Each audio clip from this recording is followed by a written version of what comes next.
잘한 사람이 언론이 물으면 우선 대답해야 돼요.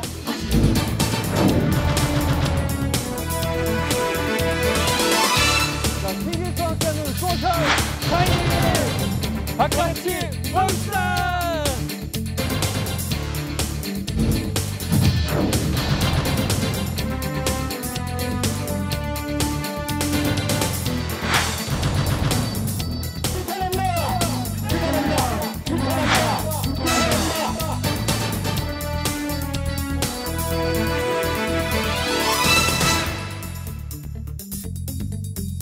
안녕하십니까.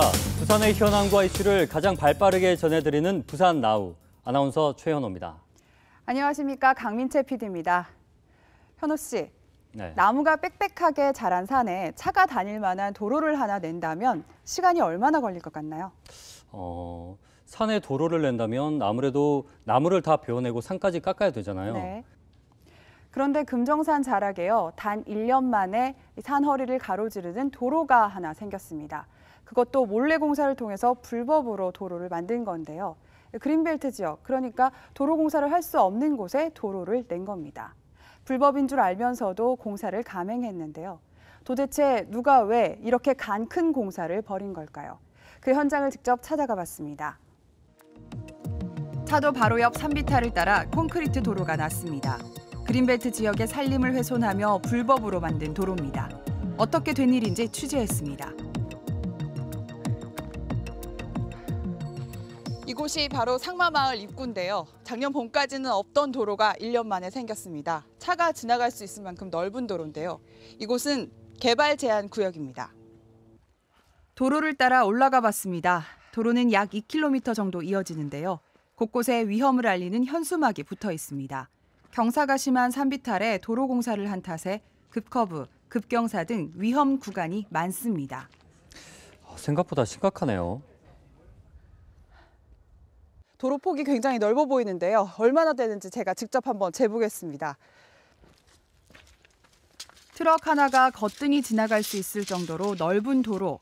폭을 재봤더니 좁은 곳은 3m, 넓은 곳은 8m 이상 되는 곳도 있습니다. 3.4m네요, 3.4m. 도로의 두께는 10cm 이상. 산비탈을 깎아낸 자리에 두껍게 콘크리트를 깔아서 도로를 낸 겁니다. 도로를 만들기 위해 2m가 넘는 토사가 깎여 나갔고 참나무와 소나무 등 원래 있어야 할 나무들은 무참하게 벌목된 채 밑둥만 남겨져 있습니다. 금정산 산림이 완전히 망가져 버린 건데요. 최근 30년 동안 최대 규모의 산림 훼손입니다. 곳곳에 나무가 베인 흔적들이 보입니다. 이곳은 그린벨트 지역으로 개발이 제한돼 있습니다. 하지만 도로 공사 탓에 이렇게 나무가 파헤쳐져 있습니다. 그린벨트 지역에 불법으로 도로 공사를 하면서 무단으로 콘크리트 포장을 하고 벌목을 한 면적을 합치면 약 4,000제곱미터, 축구장 3분의 2 면적에 달합니다.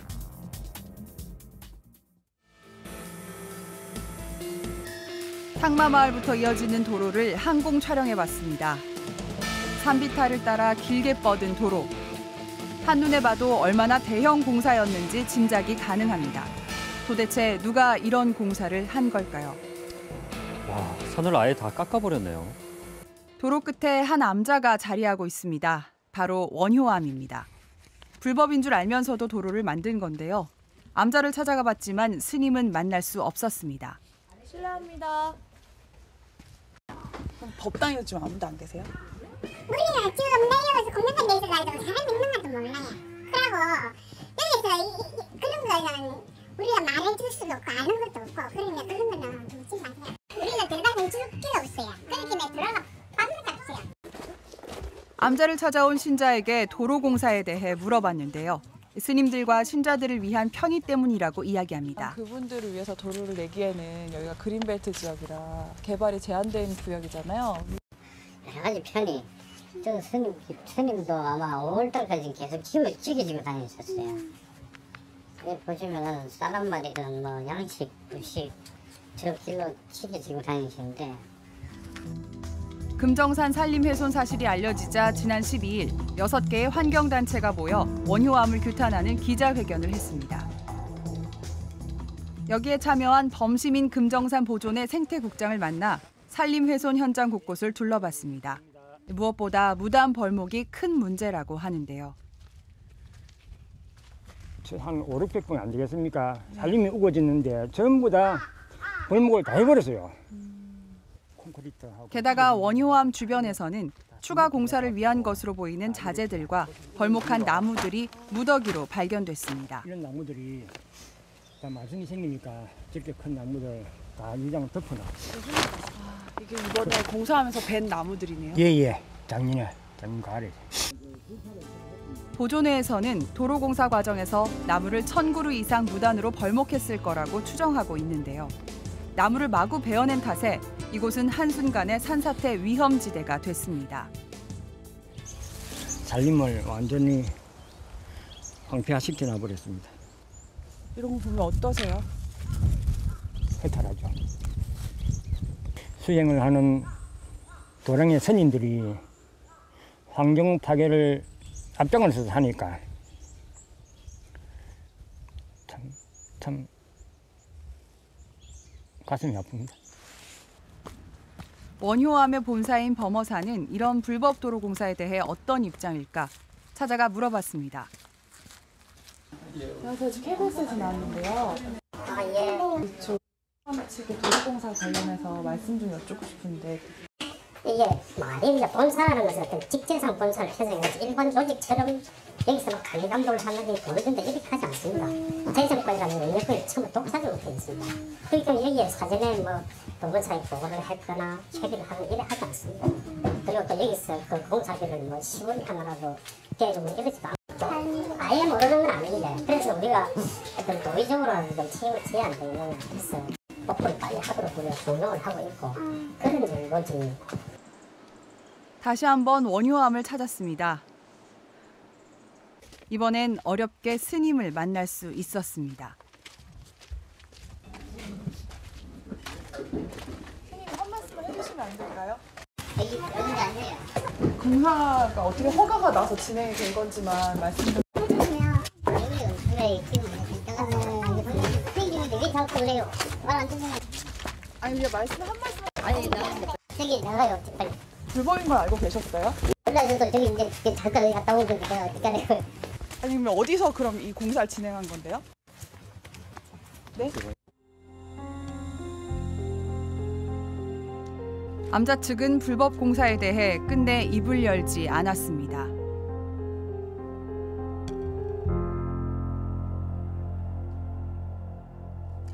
네, 1년 만에 산을 가로지르는 도로를 냈다니 참 놀랐습니다. 근데 보니까 이 좁은 도로도 아니고 산을 파헤치면서까지 넓은 도로를 냈던데 도대체 암자에서는 왜 이런 일을 한 걸까요? 네, 암자 측에서는 여러 가지 이야기들을 합니다.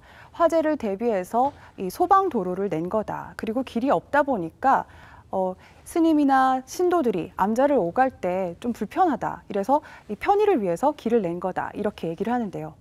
하지만 중요한 건 이곳은 그린벨트 지역이라는 겁니다. 허가가 없이는 풀 한 포기, 나무 한 그루 베어낼 수 없는 거죠. 엄연히 불법을 저지른 겁니다. 네, 그런데 정말 궁금한 건 이 아무리 몰래 공사였다고 해도 저렇게 넓은 도로가 날 동안에 아무도 몰랐다는 게 선뜻 이해가 되지 않는데요. 관련 구청이나 행정기관에서는 뭘 한 건가요? 네, 사실 도로가 완공되기까지는 세 차례에 걸쳐서 담당 구청에 적발이 되기도 했습니다. 이 일지를 보시면요. 작년 5월에 처음으로 적발됐습니다. 한 등산객이 현장을 발견해서 신고를 했다고 하는데요. 그제야 구청이 나서서 현장을 적발하고 원상 복구 명령을 내렸습니다. 원래 원상 복구 명령이 내려지면 80일 안에 복구를 완료해야 합니다. 그런데 복구를 하기는커녕 공사를 계속 감행했습니다. 그리고 지난 7월에 다시 적발이 됐고요. 바로 2차 복구 명령이 내려졌습니다. 그래도 복구를 하지 않으니까 이행 강제금이라는 걸 부과했는데요. 이 금액이 237만 원 정도입니다. 네, 그런데도 공사를 계속 강행했다는 거죠. 네, 그렇습니다. 이 암자 측은 계속 공사를 하고 돈을 내고 이렇게 공사를 계속 진행했다고 하는데요. 그리고 지난 12월에 다시 적발이 됐는데요. 이때 이미 공사가 완료가 됐습니다. 만약 지난 5월에 처음 적발됐을 때 이 구청이 강하게 제재 조치를 취했다면 아마 도로공사는 중단됐을지도 모릅니다. 물론 금정산도 이렇게까지 많이 훼손되지 않았겠죠. 구청은 할 수 있는 일은 다 했다고 하지만 실은 원상복구 기한을 연장해준 채 도로공사를 눈감아준 꼴이 된 겁니다. 이 원상복구 명령을 내렸다고 하는데 이미 훼손된 산림 쉽게 원상복구가 되는 걸까요? 네, 전문가들은 콘크리트 도로를 뜯어내는 시간, 이것만 물리적으로 계산하면 그렇게 오랜 시간이 걸리지 않는다고 합니다. 하지만 문제는 공사로 인해 훼손된 산림입니다. 무단으로 벌목된 나무들이 다시 자라고 산림이 회복되기까지는 무려 20년 이상 걸린다고 합니다. 공사를 감행한 암자, 그리고 본사인 범어사, 또 구청까지 이 회복에 대한 의무뿐 아니라 훼손에 대한 책임까지 명백히 물어야 할 겁니다. 원상복구되는 그날까지 부산 나우는 똑똑히 지켜보겠습니다.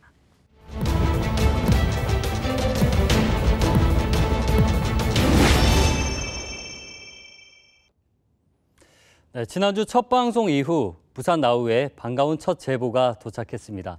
그 영상 함께 보시죠. 안녕하세요. 안녕하세요. 저희는 안기용, 문세길입니다. 저희는 혼자 살기 시작한 지 제가 8년, 전 11년째 접어들고 있는데요. 각자 혼자 살다가 같이 살기 시작한 지 이제 한 2달째 정도 되었습니다. 같이 살기 시작한 지는 2달째 되었는데 생활 패턴이 각자 너무 달라서 서로 얼굴 보기도 힘들고 밥 한 끼 먹기도 참 힘든 그런 상황을 보내고 있습니다. 그러다가 가끔 둘이서 밥을 한 끼만 먹어도 너무 즐겁거든요. 그랬는데 새로운 사람을 초대해서 소셜 다이닝을 한다면 얼마나 재밌을까 생각해서 제보하게 되었습니다. 네, 두 남자분이 저를 초대해 주셨는데요. 자, 그런데 강 PD, 영상 마지막에 나온 소셜 다이닝 들어보셨습니까? 글쎄요, 처음 듣는데 사람들이 여럿이서 모여서 식사하는 뭐 그런 건가요?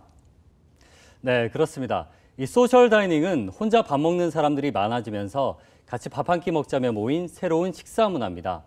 부산에만 해도 4가구 가운데 1가구가 1인 가구라고 하는데요.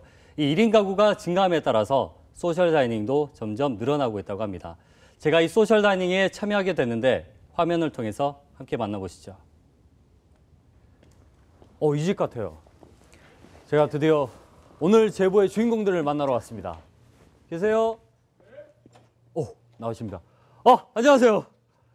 안녕하세요. 네. 우리 문세길 씨? 네, 제가 문세길입니다.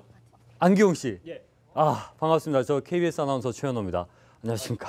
안녕하십니까? 초대해 주셔서 감사합니다. 들어가시죠. 우와!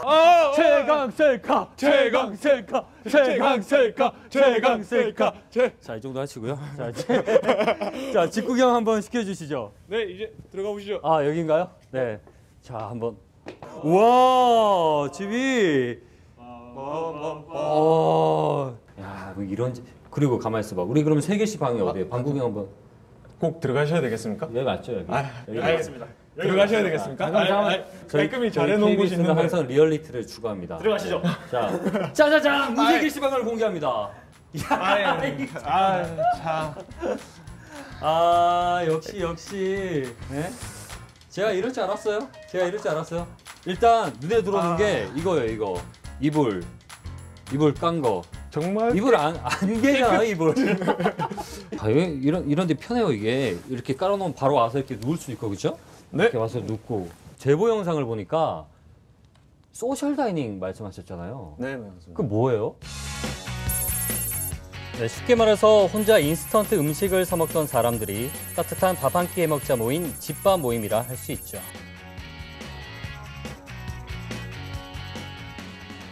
자, 이제 그러면 우리가 본격적으로 소셜 다이닝을 한번 해봐야 될 텐데 네. 저녁으로 뭘 먹으면 좋을까요? 우리 세기 씨 뭐 먹고 싶으세요? 저는 혼자 있거나 이러면 네. 국 종류를 먹지 못해가지고. 국이요? 네. 끓이기 힘들죠, 맞아요. 그래서 어머님이 해주셨던 따뜻한 된장찌개 같은 거. 된장찌개. 이런 거 먹고 싶습니다. 자, 그리고 우리 기용 씨는? 예. 네, 뭐 드시고 싶으세요? 같이 먹을 때는 네. 무조건 고기입니다.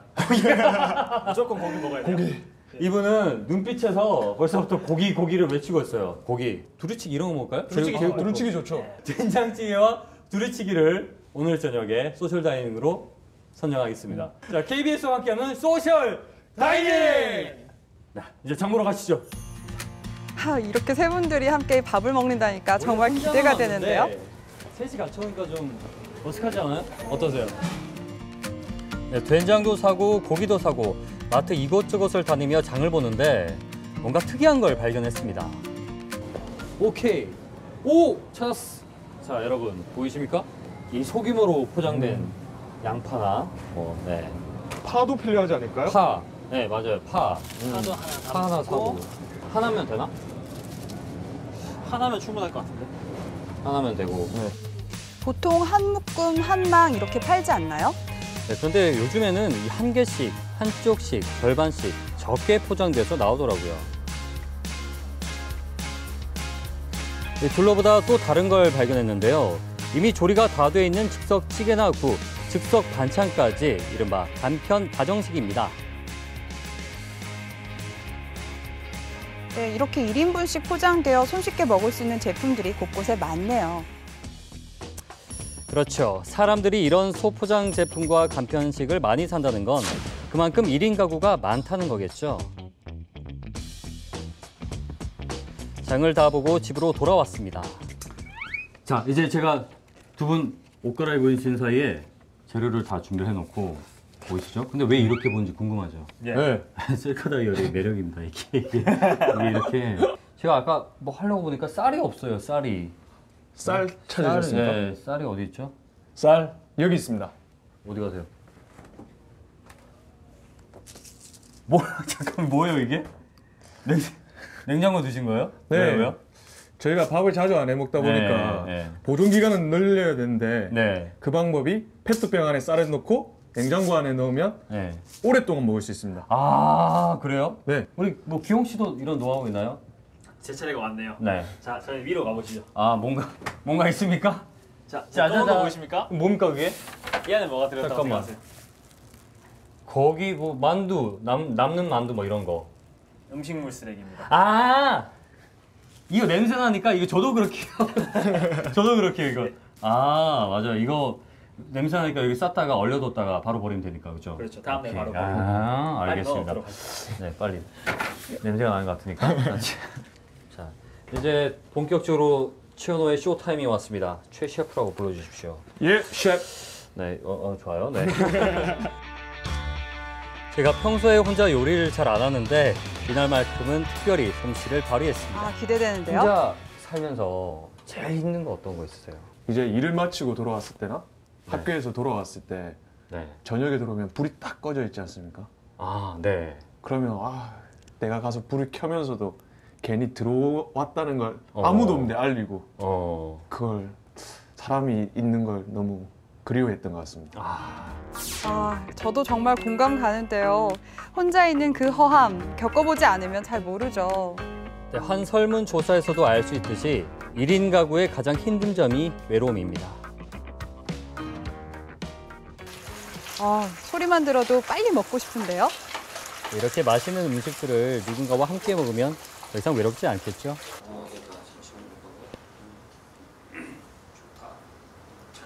자, 드디어 저희의 요리가 완성되었습니다. 네, 된장찌개 그리고 뭐 제육볶음 나머지 반찬들까지 밥까지 잘 됐네요. 어떻습니까? 찰기가 넘칩니다. 너무 먹고 싶습니다. 그렇죠? 기용 씨도. 빨리 먹죠. 이렇게 같이 먹으니까 이게 소셜 다이닝인 거죠? 그렇죠. 그렇죠. 일단 먹고 얘기합시다. 잘 먹겠습니다. 잘 먹겠습니다. 평소엔 즉석 밥, 김치, 햄이 전부였는데 정성 가득한 식탁으로 확 바뀌었습니다. 그런데 소셜 다이닝이 함께 집에서 밥을 해 먹는 거잖아요. 특별히 밖에서 밥을 사 먹지 않는 이유가 뭔가요? 혼자 밖에서 먹으면 눈치 보일 때가 많습니다. 혼자서 테이블 차지하고 먹고 있으면 기다리는 사람들이 나를 쳐다보기도 하고 그러면 빨리 먹고 그냥 밥 빨리 먹고 나가고 괜히 눈치 보이잖아요. 그 큰 테이블에 혼자 앉아있으면.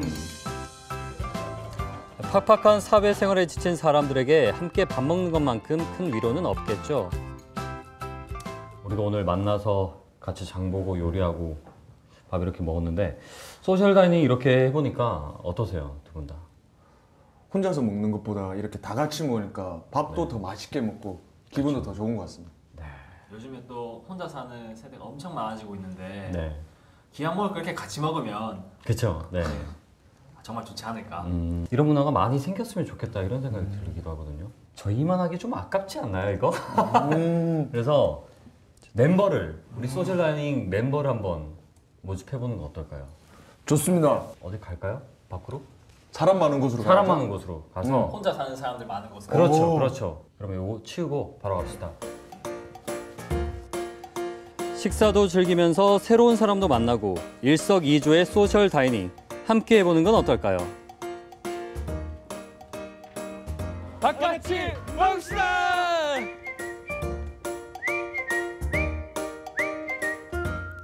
네, 이렇게 혼자 사는 사람들끼리 함께 장을 보고 따뜻한 밥 한 끼 함께하는 모습을 보니까 저도 꼭 한번 참여해보고 싶은데요. 네, 저도 정말 좋은 시간이었습니다. 이 소셜 다이닝은 1인 가구가 늘어나는 것을 가장 잘 보여주는 모습인데요. 실제로 밥을 먹어보니까 단순히 밥 한 끼를 해결하는 것이 아니라 새로운 사람을 만나고 또 소통도 하고 정말 뜻깊은 경험이었습니다. 앞으로 부산나우 홈페이지나 SNS를 통해서 여러분의 많은 제보 기다리겠습니다.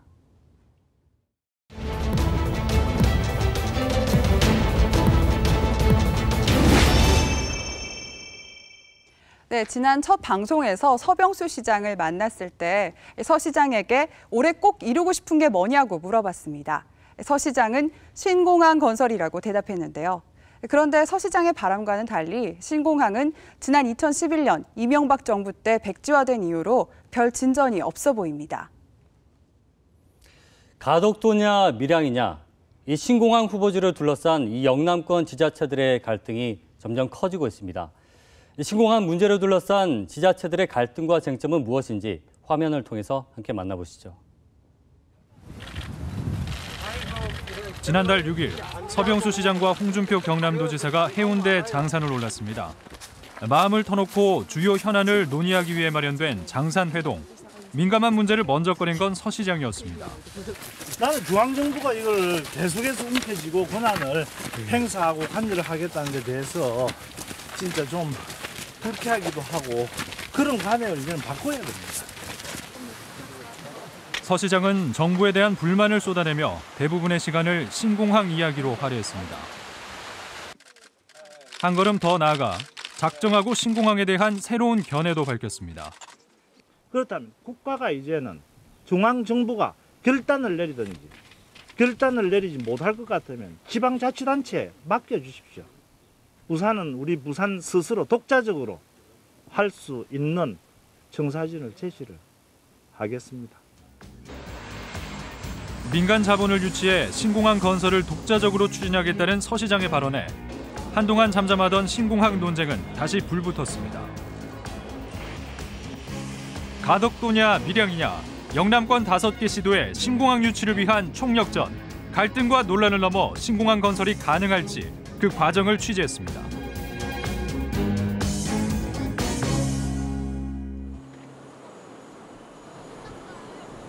지난달 16일 여객기 한 대가 물 세례를 맞으며 활주로에 천천히 들어섭니다. 김해공항 이용객 수 1,000만 명 돌파를 축하하기 위해 마련된 행사입니다. 세간의 관심이 집중된 환영 행사에서 서 시장은 또 한 번 신공항에 대한 자신의 생각을 강력하게 밝혔습니다. 신공항 건설이 하루빨리 이루어져야 된다라고 하는 것을 의미하는 독촉장을 받아든 것이라고 생각합니다. 정말 잘 됐습니다. 신공항 건설을 두고 연일 정부를 압박하는 서 시장. 신공항 건설이 과연 민간 자본으로 가능한지 서 시장의 생각을 들어봤습니다. 민자 유치 이게 꼭 가능하다고 생각하십니까? 민자 유치가 가능하죠. 가능합니다. 그러나 이제 공항의 승인은 국토건설부, 국토교통부 장관이 가지고 있기 때문에 그리고 또 이 법적으로 아무런 문제도 없고요. 단지 이제 과거의 관행에 의해서 정부 예산으로 해왔던 거거든요. 뭐 정부 예산 절반, 민자 유치 절반 하는 것을 국토교통부 장관만 결심은 하면 되는 사항입니다. 민간 자본으로 신공항을 건설하겠다는 서 시장의 계속되는 발언에 부산을 제외한 영남권 다른 지역, 대구, 경북, 경남, 울산에서는 강하게 반발하고 나섰습니다. 영남권 신공항은 부산 지금 포기하는 겁니까? 나라에서 하는 신공항은 부산 지금 포기하는 겁니까? 그 접근 방법이 나는 옳지 않다고. 영남권 신공항을 우리는 포기하고 부산 신공항을 민자로 유치하겠다 이렇게 주장하는 거하고 다를 바가 뭐가 있습니까? 그래서 부산시에서 주장하는 신공항 해법은 그거는 어깃장 놓는 것이지 신공항을 하자는 게 아니에요. 특히 대구 경북 지역의 반발은 더 거셌습니다.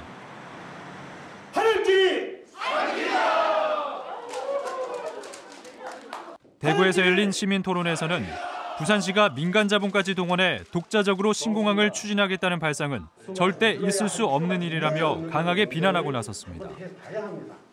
부산은 자기네들 나름대로 작은 공항 하나 짓겠다 이런 생각을 하고 있습니다. 이런 문제는 참 저는 심각하다고 생각합니다. 철학의 문제. 서 시장의 발언은 지난해 10월 영남권 5개 시도지사가 합의한 내용을 정면으로 반박하고 있다는 게 이들의 주장입니다. 자기네들이 갈 길을 가겠다 하는. 지금 서병시장님도 그 10월 초에 합의했는데 하자케 해놓고 제가 볼 때 그런 어떤 거 돌출적인 발언을 함으로 인해서 우리 지금 대구 경북 놓고 볼 때는 일일이 대응할 필요는 없습니다만은 굉장히 당혹스럽고 과연 이 시장님께서 진짜 의지가 있는 건지 전 궁금하고요. 지금 4개 시도는 뜻을 같이 하고 있는데 부산만이 독자 노선을 긋고 있는 거 아닙니까? 전혀 맞지 않다.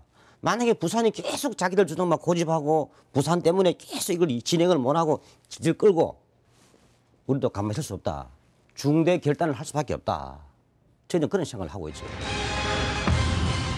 신공항 후보지로 꼽히는 부산 가덕도와 경남 밀양을 놓고 부산과 영남권 다른 4개 시도, 대구, 경북, 경남, 울산은 첨예하게 맞서고 있습니다. 지자체 간의 갈등만 키워온 신공항 문제는 사실 꽤 오래전부터 논의돼 왔던 일입니다.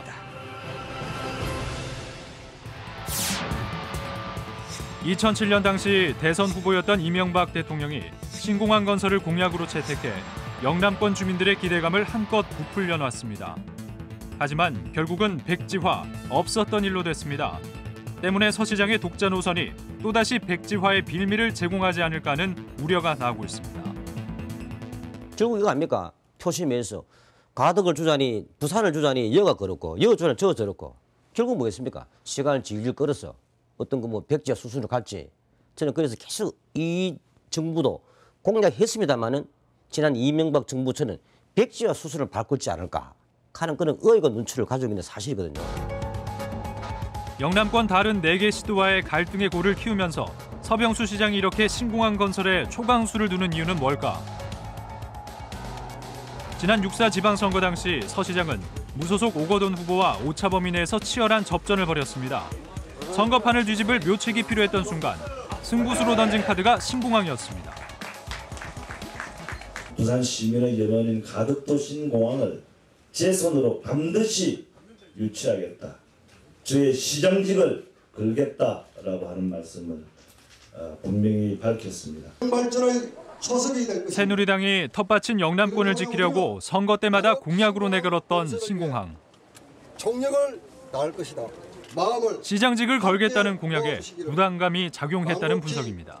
당부드린다.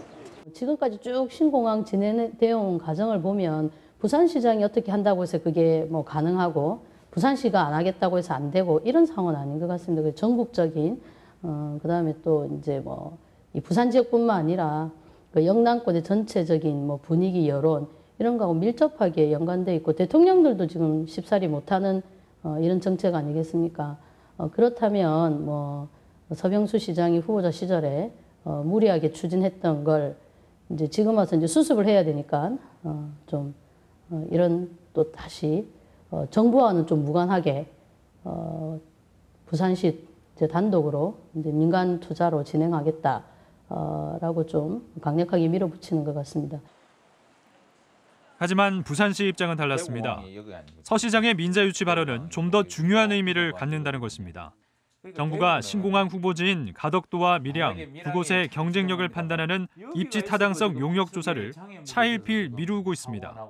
이 같은 상황에서 서 시장의 독자 노선 발언은 정부를 압박하기 위한 어쩔 수 없는 선택이라는 것입니다.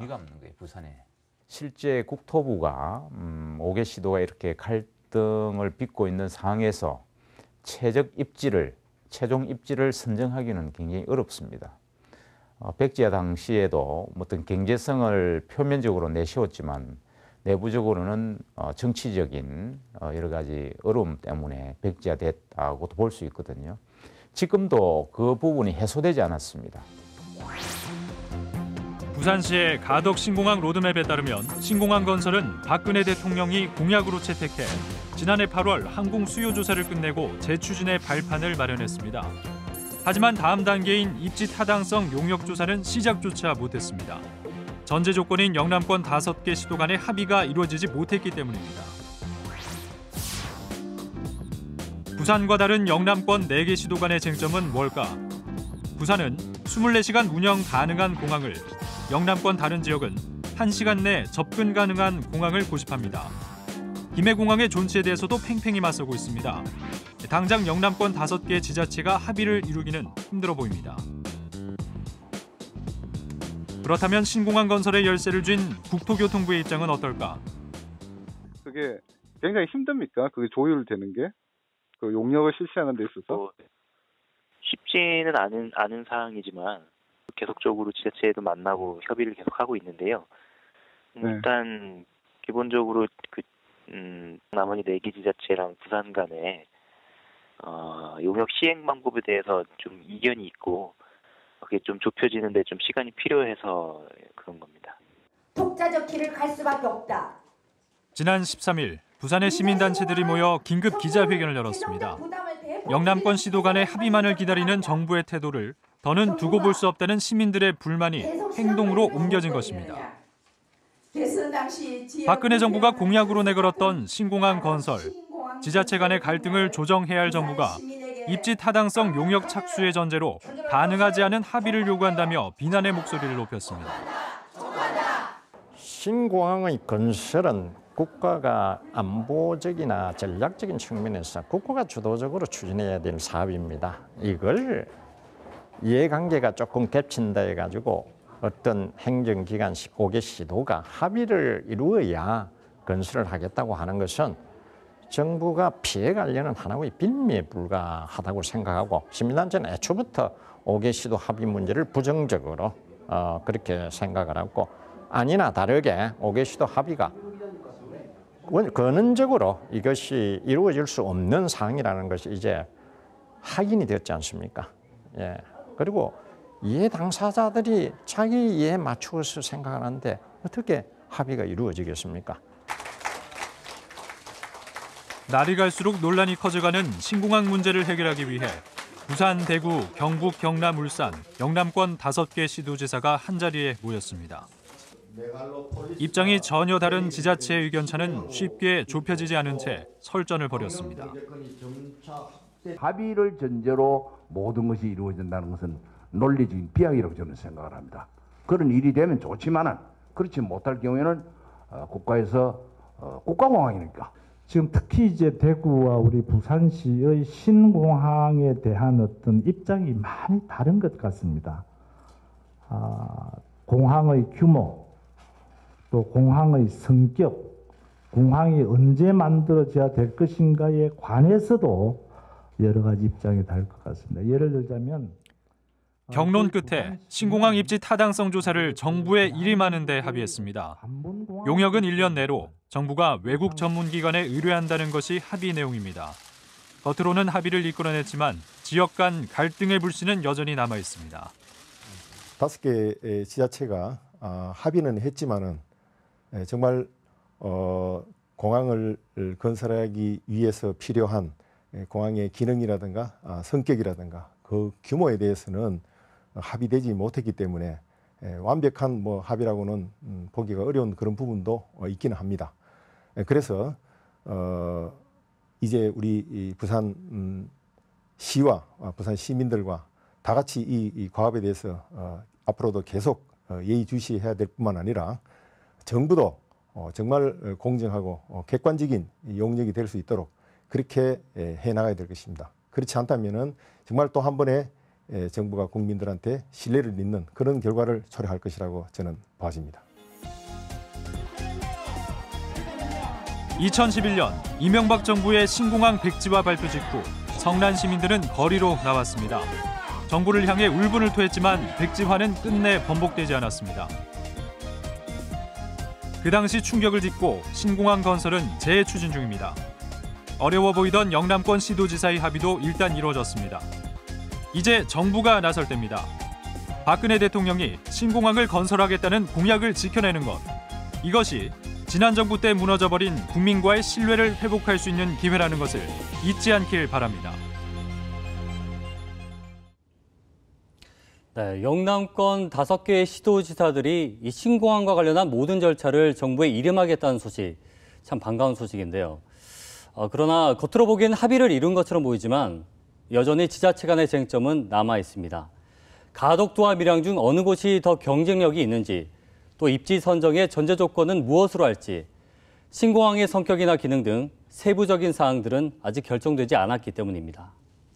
네, 이 과정에서 정부가 객관적인 평가 기준을 제시하지 못한다면 앞으로 지자체 간의 갈등은 더욱 심각해질 것으로 보입니다. 이제는 정부가 국민에게 신뢰를 줘야 할 때입니다. 박근혜 대통령이 공약으로 내걸었던 신공항 건설, 특히 서병수 시장은 신공항에 시장직을 걸겠다고 약속까지 했는데요. 이 약속이 지켜지지 않는다면 국민의 신뢰는 다시 한번 무너진다는 것을 명심하길 바랍니다. 네, 부산나우 다음 주에도 발빠른 이슈들로 찾아뵙겠습니다. 고맙습니다.